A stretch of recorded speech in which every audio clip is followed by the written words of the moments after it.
My child, I heard you last night. I heard you when the room was dark and the silence pressed in too close. I heard you when your lips didn't move, but your heart cried out so loudly that the very walls of heaven trembled with the weight of it. I heard you when you rolled over in bed and stared at the ceiling and wondered if anyone at all, truly saw what you were carrying. I heard you. I was there. I am here. And before you read another word, I need you to know this. You are not alone. You have never been alone. Not for a single breath, not for a single second, not even in the moments when my silence felt like abandonment. I was with you then. I am with you now. And what I am about to speak into your heart is not coincidence.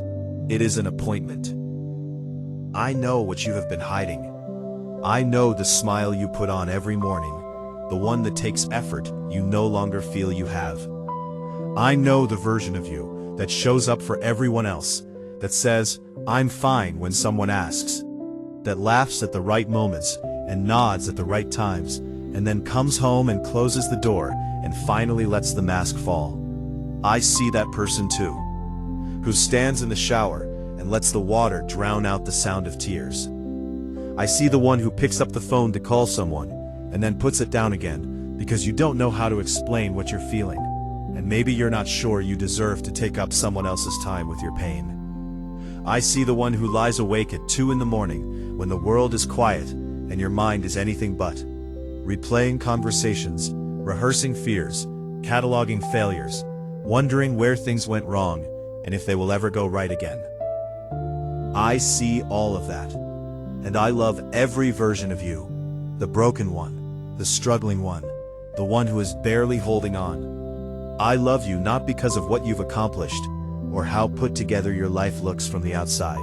You were made by my hands, shaped with intention and purpose, breathed into existence with a plan already written for your life before you ever took your first breath. And nothing, not your failures, not your past, not the worst thing you've ever done or thought or said, nothing has erased that plan. It still stands, it still holds, and I am still working it. But first, I need to speak to your pain, because I know you've been suffering in a way that goes deeper than what you can put into words. I know the exhaustion that isn't just physical, the kind that lives in your bones and makes even small things feel monumental. I know what it feels like to be emotionally depleted, to have given and given until you feel like there is nothing left of you, to love people who didn't love you the way you needed to be loved, to pour yourself into dreams that seemed to shatter in your hands, to trust people who walked away, to try your hardest and still feel like you fell short. I know the weight of disappointment that is built up layer by layer over weeks and months and maybe years. I know how heavy it is. And I know that some days you wake up and wonder whether it is ever going to lift. Let me tell you something, and I need you to hold this close. It is going to lift. What you are feeling right now, the heaviness, the fatigue, the grief, the sense of being stuck, this is not where your story ends. This is not your permanent address. This is a season, and seasons by their very nature change. I designed them that way. I wove transition into the very fabric of the world so that nothing stays the same forever. Not winter, not darkness, not pain. What you are walking through right now is a passage, not a permanent place. You are not buried, you are planted. And there is a profound difference between those two things. Do you understand what I'm saying to you? I am not speaking empty comfort. I am not offering you religious platitudes wrapped in pretty language. I am speaking the deep truth of your situation from a vantage point you cannot yet see. I see where the road you are on leads. I see what is waiting for you on the other side of this valley. And what I see takes my breath away. Not because it is easy, but because it is glorious. What is coming for you is so much larger than what you lost. What I am restoring in your life is so much greater than what was stolen. The chapter that is opening for you is going to make the painful chapters make sense in a way they never have before. So do not give up. Please, my child, do not give up now, not when you are so close. I want to talk to you about your past, not to make you relive the pain of it, but because there are things about your story that you have misunderstood, lies you have believed about what your suffering means, and I need to correct them. You have believed that the hard things that happened to you were evidence that you were cursed, that you were unlucky, that somehow you were being punished, or that you had done something to deserve the loss, the rejection, the betrayal, the failure. You have looked at your broken places and concluded that you were broken, but that is not the truth. That has never been the truth. The truth is this: everything you have walked through, every heartbreak, every closed door, every season of lack, every relationship that ended badly, every dream that seemed to die, was allowed by me because I saw what it was building in you. I am not the author of your suffering, but I am the one who redeems it. I am the one who takes the very worst chapters of your story and turns them into the foundation of your greatest strength. I have been doing that with human hearts since the beginning of time, and I am doing it with yours right now. Think for a moment about the things you have survived. Think about the seasons you were sure would break you and didn't. Think about the nights you swore you couldn't make it through, and you did. Think about the moments when everything fell apart, and somehow you got back up. You are not weak. You have never been weak. You are one of the most resilient people I have ever known. And the resilience you carry did not come from easy living. It came from fire. It came from the hardest moments of your life, doing their slow, painful, necessary work of making you into someone who cannot be destroyed. The rejection you experienced was redirecting you. The door that closed in your face was protecting you from something that would have kept you from your purpose. The relationship that ended, as devastating as it was removing something from your life that I knew, even when you couldn't see it, was not designed to go where you are going. The failure that embarrassed you was teaching you something that success never could have. Every single thing, not one day of pain was wasted in my hands. I have been composting your suffering into something extraordinary, and the harvest is closer than you know. But before I tell you about what's coming, I need to address something that is standing between you and the fullness of what I have for you. Bitterness. My child, there are people in your life, some of them still present, some of them long gone, who have wounded you in ways that were not fair. Not small hurts, deep ones, betrayals that changed you, abandonments that left marks, words spoken over you that embedded themselves like splinters and have been causing a low-grade infection in your heart ever since. I know their names. I know what they did. I know what it cost you. And I am not here to dismiss any of it or tell you that it wasn't that bad, because it was. It was real, it was painful, it was wrong. But I need you to let it go. Not because they deserve your forgiveness, not because what they did was acceptable, not because justice doesn't matter. It does, and I handle justice far better than you can. But because the bitterness you are holding is not hurting them, it is hurting you. It is a chain that has their name on it, but is wrapped around your wrists. Every time you replay what they did, every time you rehearse the anger, every time you imagine what you'd say if you had the chance, you are re-injuring yourself. You are keeping yourself locked in a room with the very thing that already hurt you once. I am asking you, gently, lovingly, but with great urgency, to open your hands and release them. Not for their sake, for yours. For the sake of everything that is waiting for you on the other side of this act of surrender. Forgiveness is not a feeling. It is a decision. It is you saying, I refuse to let this person's actions continue to have power over my peace, my future, or my heart. I give this to God, and I step forward. You do not have to feel ready. You do not have to feel like you mean it fully yet. You just have to be willing. Bring me the willingness, and I will do the rest. And while we are talking about letting go, I want to speak to you about control. I know how tightly you have been gripping your life. I know how desperately you have been trying to figure out how this all works out, how to engineer the outcomes you need, how to hold everything together through sheer force of will. And I understand why. When life has surprised you with pain, the natural response is to try to control everything so that you cannot be blindsided again. It makes sense. It's a form of self-protection. But my child, the white-knuckled grip you have on your life is exhausting you, and it is also, gently but truthfully, getting in my way. I am asking you to trust me. I know that trust is hard for you right now. I know that trusting people, including me, feels dangerous because trust has cost you before. But I am not people. I have never left you. I have never broken a promise I made to you. I have never forgotten you, overlooked you, or given up on you. Every single thing I have said about you and to you has been true. And what I am saying to you now is true. I have this. I have you. I have your future. You can loosen your grip. You can stop trying to figure out every step of the path and simply take the one step in front of you, because I will be faithful to like the next one. Let the control go. Let the striving go.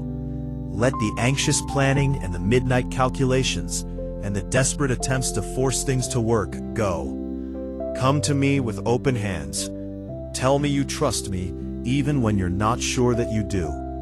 I honor that kind of raw, imperfect faith more than you know.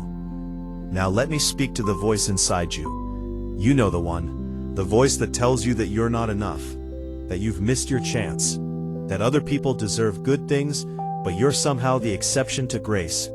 That voice that picks apart everything you do and stands ready with an accusation every time you fall short. That voice that sounds, if you're honest, like it's speaking truth, because it uses your real failures and your real flaws as its evidence. That voice is a liar. Let me be very clear with you, because this matters more than almost anything else I will say today. The feeling of unworthiness you carry is not a revelation of who you truly are. It is a deception, a very convincing, very personal, very specific deception, designed to keep you from stepping into the fullness of your purpose. Because the enemy of your soul knows what I have placed inside you. He knows the capacity you have, the gifts that live in you, the impact your life is designed to have on the world around you. And his greatest strategy has not been to destroy you outright. It has been to make you small, to make you shrink back, to make you disqualify yourself before you ever begin. He has used your past mistakes. He has used your wounds. He has used your comparison with others who seem more gifted, more successful, more put together. He has used the unkind words of people who didn't see your value. He has used seasons of failure and silence and waiting to try to convince you that the waiting means no. Sometimes the waiting means not yet. And not yet means I am still preparing both you and the thing I am bringing to you. And the preparation is just as sacred as the arrival. Your past does not disqualify you. Say that to yourself. Let it land. Your past does not disqualify you. The things you have done that you are most ashamed of, the choices you regret, the moments you'd take back if you could, the seasons where you walked away from what you knew was right. I have not cataloged those things as reasons to write you off. I cataloged them as reasons to run toward you. My grace did not have a condition that you had to earn it. My love did not come with a performance requirement. I love you in the mess, in the failure, in the not yet, in the still trying to get it right. I love you fully and without reservation, and nothing you have done or could do will change the fun. You are chosen, deliberately, purposefully, joyfully chosen, not because you had it all together, but because I saw what I placed inside you before you were born, and I called it good. I called you good. I called you mine. And the identity that I gave you when I knit you together, that identity has never changed and can never be taken from you. Not by your failures, not by what others have said over you, not by the seasons of your life that seem to indicate otherwise. You are seen. You are known. You are valued beyond what you can comprehend. And it is time, past time, for you to begin walking in the truth of who you actually are. Let me paint you a picture of what I see when I look at you. I see someone who has loved deeply and sacrificially, even when it cost you. I see someone with a level of sensitivity and compassion that the world desperately needs and rarely recognizes for the gift that it is. I see someone who has kept showing up, kept trying, kept hoping even when hope felt foolish. And that kind of tenacity is rarer and more precious than you know. I see the gifts in you that haven't fully found their expression yet. I see the wisdom in you that has been slowly cultivated by every hard season you've endured. I see the capacity you have to love, to create, to build, to heal, to lead, to serve, in ways that are uniquely yours and cannot be replicated by anyone else on this earth. There is no one who can do what you are called to do in the way you are called to do it. No one. And I'm about to make room for you to do it. Be still for a moment. Just breathe. Close your eyes if you need to. Feel the quiet underneath the chaos of your thoughts, the place where you can almost sense that something is shifting. In the atmosphere around you, in the season you're stepping into, in the very posture of heaven on your behalf. Something is changing. Something has broken loose in the spiritual realm that is about to manifest in the natural. The things you have been asking me for. The things you have been praying about in secret. The desperate longings you have held in your heart that you are almost afraid to hope for. I have heard every single one of them. Not one has fallen to the ground unheard. Not one has been forgotten or overlooked. I have been holding them carefully, working things in order, moving pieces into place that you couldn't see and couldn't arrange yourself, preparing a table for you in the very wilderness where you've been wandering. A breakthrough is coming, and it is closer than you think. I want to tell you what this new season looks like, not because I want to feed your imagination with wishful thinking, but because I want to give you something solid to stand on while you walk through the remaining days of the hard place. I want you to have a picture of where you are headed, so that when the enemy whispers that nothing will ever change, you have already heard from me, and you know that he is wrong. Peace is coming, not the fragile circumstantial peace that depends on everything going right, the deep kind, the kind that doesn't make logical sense given your situation, but settles into your bones anyway.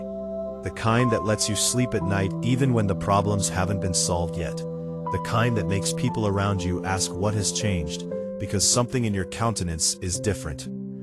You are going to experience a peace that guards your mind and your heart, and it is going to feel like coming home.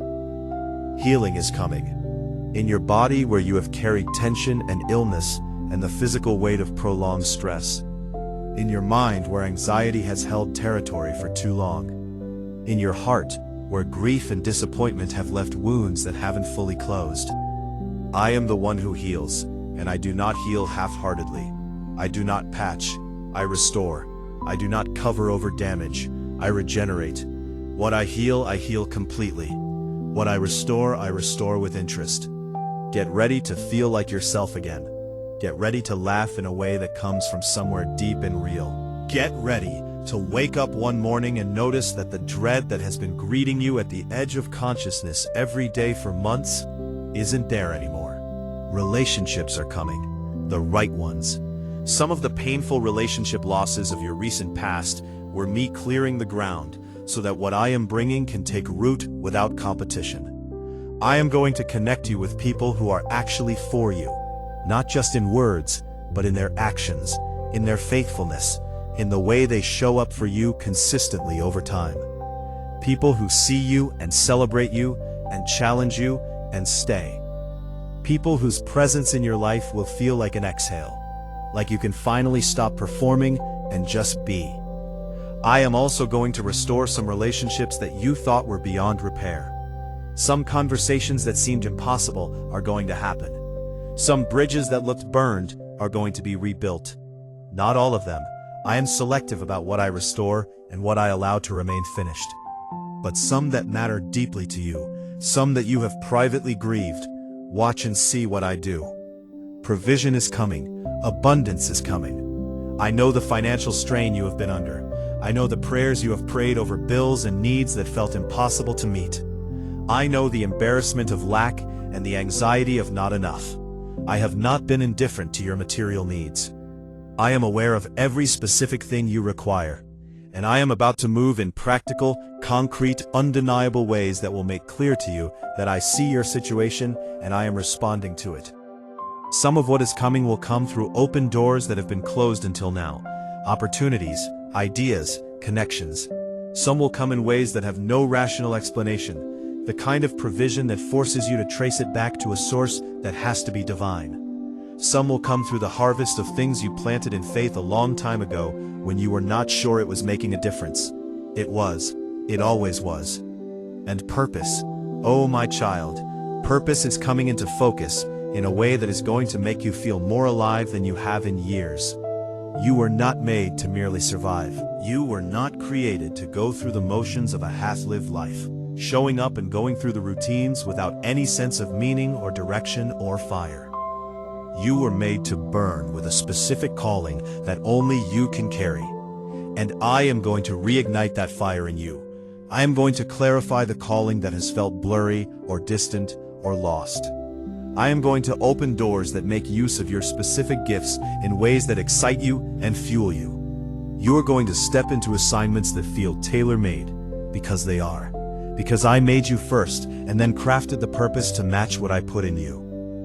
You are going to look back on this season of confusion and lostness and recognize it as the cocoon in which I was doing my most important work.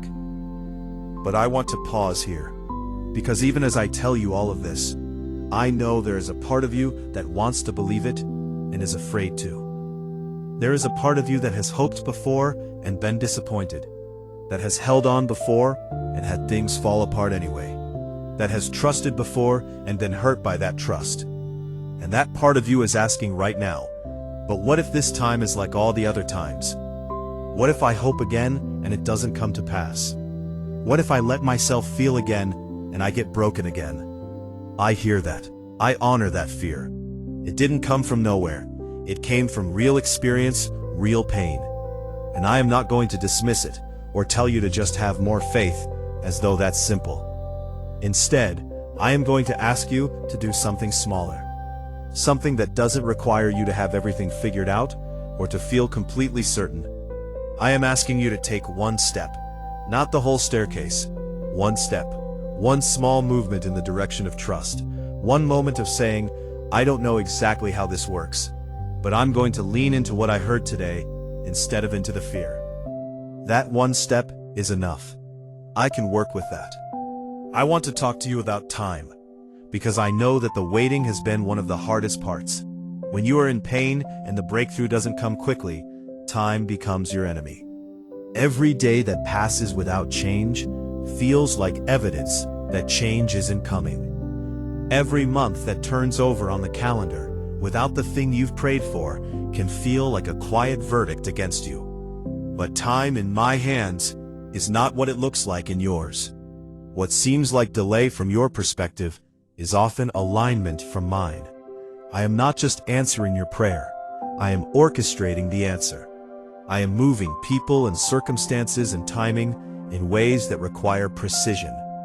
I am making sure that what comes to you comes at the exact moment when it will have the greatest impact. When you are most ready for it, when the conditions are right for it to flourish.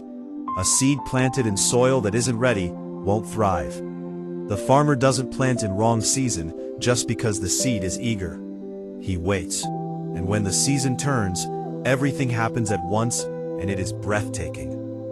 Your season is turning. I have not been sleeping. I have not been distracted by someone else's situation while yours gathered dust.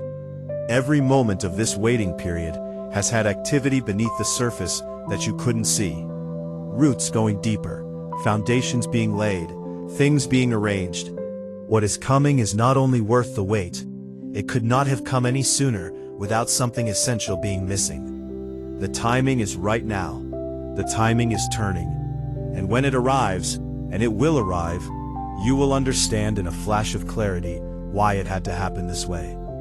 Until then, let me ask you to do a few things. First, talk to me. Not just in crisis moments, not just when you are desperate and out of options, but every day, in the ordinary moments, in the car, in the quiet of the morning, before the day gets loud, in the evening, when everything has settled. I am not a vending machine to be approached only when you need something. I am your father. I am your closest companion.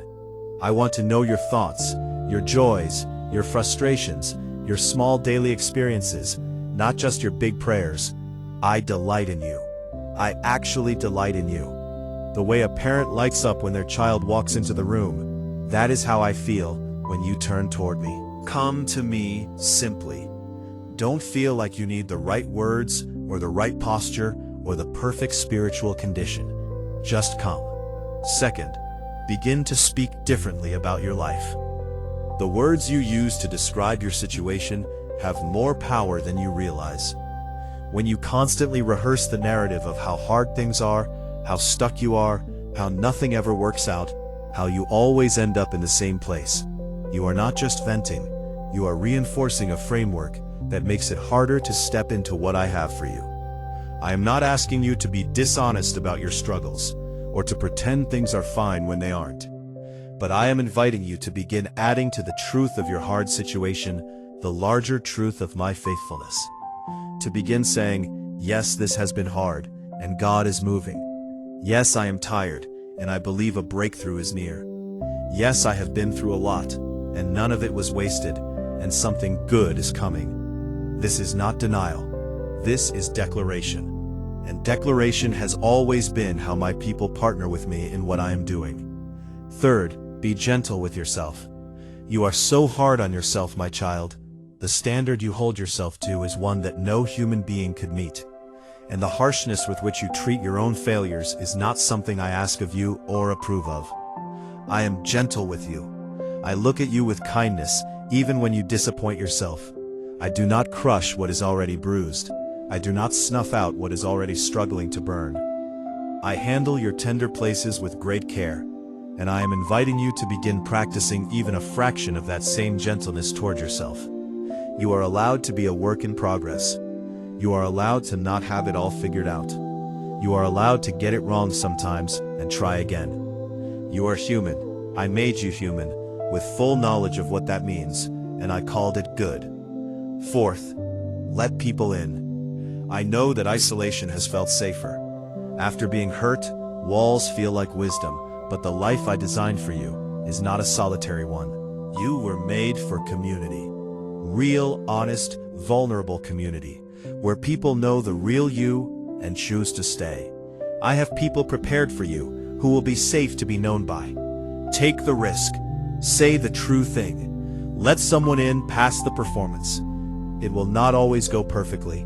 Human relationships never do. But the loneliness you have been living with is not your destiny.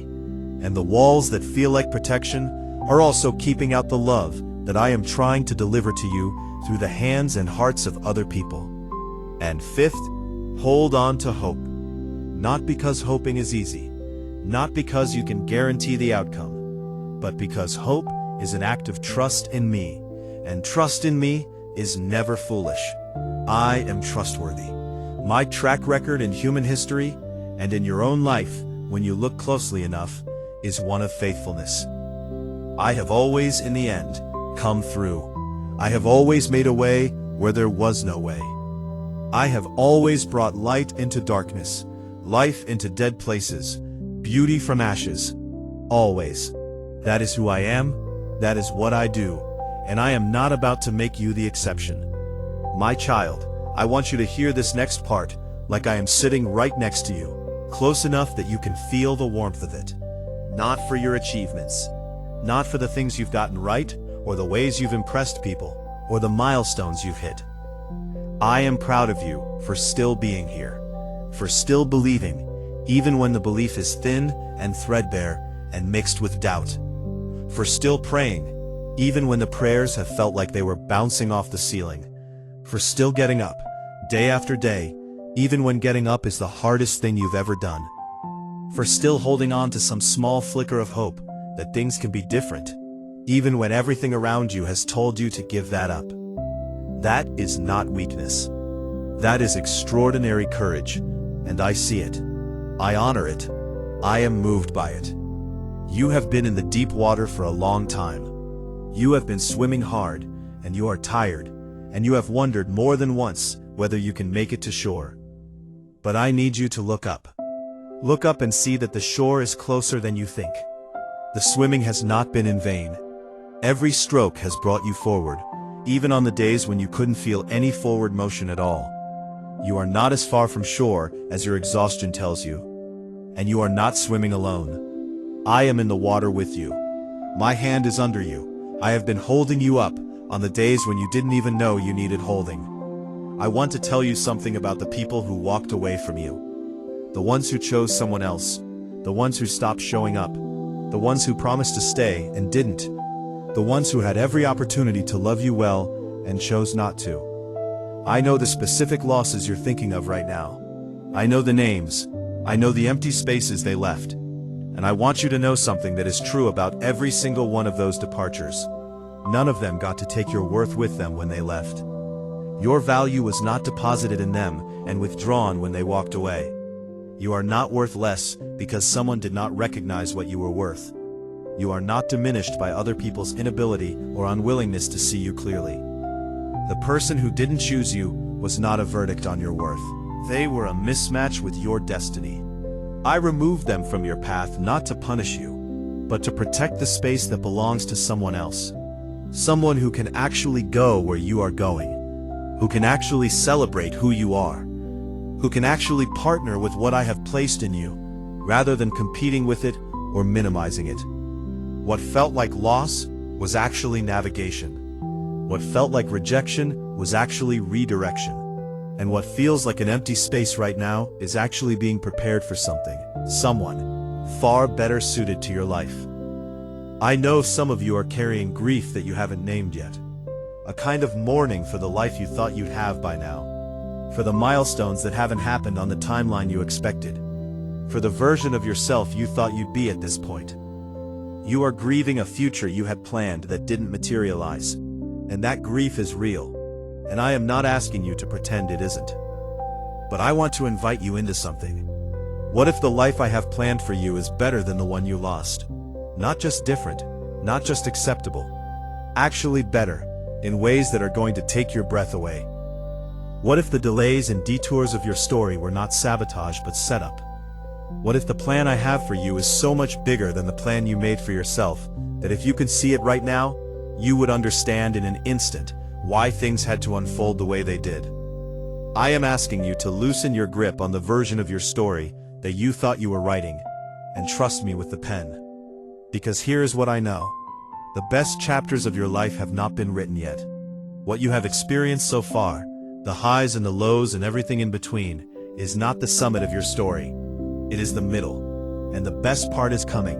The part where everything that has been sown in tears gets to be reaped in joy. The part where the morning finally comes after the long night. The part where you look back at everything you endured and understand at last that it was all worth it. Every bit of it was worth it. That part is on its way to you. Let me speak now to the deepest fear, the one underneath all the other fears, the one you rarely say out loud, the fear that maybe God doesn't really care, that maybe I am distant or indifferent or selective in who I show up for, that maybe other people get miracles, but you've been watching too long without seeing one, that maybe the promises are real, but somehow, for reasons you can't identify, they don't apply to you. That fear is the oldest lie in the book. It was the first thing the enemy ever said to human hearts. You are not as loved as you think you are. The promises don't fully apply to you. You are the exception. And it is still the most effective lie, because it goes after the foundation. If you believe you are not truly loved, or truly seen by me, then nothing else I say will take root. You'll hear it and feel something, but the ground of your heart will be too hard for it to land. So let me demolish this lie with the fullness of what I am. I did not create the universe and then become disinterested in what happened inside it. I did not make you and then step back to watch from a distance. I am not a clockmaker who wound up the mechanism and walked away.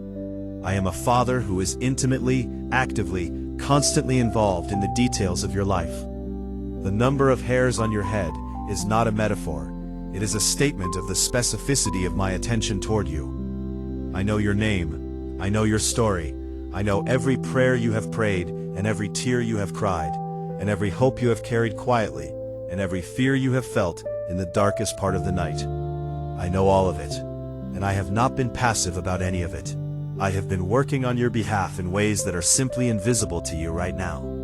The invisible work of heaven is no less real than the visible results you're waiting for. The preparation behind the scenes is just as important as the moment of breakthrough you'll eventually see. And everything is moving towards something good for you. Not because you earned it, because that is who I am.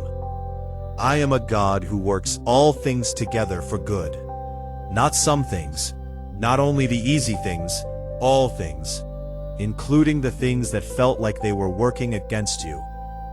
You matter to me, infinitely, irrevocably, without condition. And now I want to speak something over you. I want to release something over your life right now, in this moment, as these words settle into you. I speak peace over your mind. The kind that doesn't rely on having all the answers. The kind that can coexist with unanswered questions and trust me through the uncertainty. I speak strength into your body, into the places that have carried tension and stress and the physical cost of prolonged hardship. Let the restoration begin now. I speak healing over every wound in your heart. Every place that was broken by betrayal, abandoned by those who should have stayed, crushed by loss. I am there. I am the healer of broken hearts, and yours is not too broken for me. I speak clarity over your purpose. The confusion you have felt about direction and calling and what comes next. I am bringing clarity. You will know. The path will become visible. The next step will be clear. I speak abundance over your finances, your relationships, your opportunities, your joy.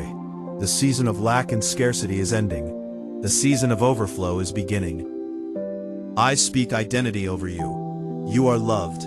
You are chosen. You are valued. You are seen. You are not forgotten. You are not disqualified. You are not the exception to my goodness. You are mine, and that will never change. And I speak courage over you, because what I am calling you into next is going to require it. And I am calling it forward. My child, we are almost at the end of this message, but we are nowhere near the end of our story. I want you to leave this moment different than you came to it. Not because you've suddenly had all your problems solved or your questions answered, but because something has shifted in your heart. Because you've been reminded that you are seen, that you are loved, that you are held, and that what is coming for you is worth hoping for. Because the words you've heard today are not just words. They are seeds. And seeds, when they fall on receptive ground, produce something the seed itself could never have predicted. Let today be the day that you stop agreeing with the voices that have been diminishing you, and start agreeing with what I say about you. Let today be the day that you lay down the weight of what you've been carrying alone, and let me carry it with you. Let today be the day that forgiveness begins to move in your heart, not perfectly, not completely, but in the direction of release. Let today be the day that you take a breath and say, I believe that something good is coming. I don't have all the evidence yet, but I trust the one who does. You are stepping into a new beginning, not at the end of a perfect season of spiritual growth, in the middle of the mess, in the midst of the struggle, right here in the imperfect and incomplete reality of your life as it actually is. New beginnings do not require you to have everything figured out first. They only require a willingness to step forward. Step forward. Take the step, one step, into trust, into openness, into the possibility that I am doing something you cannot yet see. Into the humility of saying I cannot control how this unfolds, but I believe it is being held. Into the brave and fragile and powerful act of hope.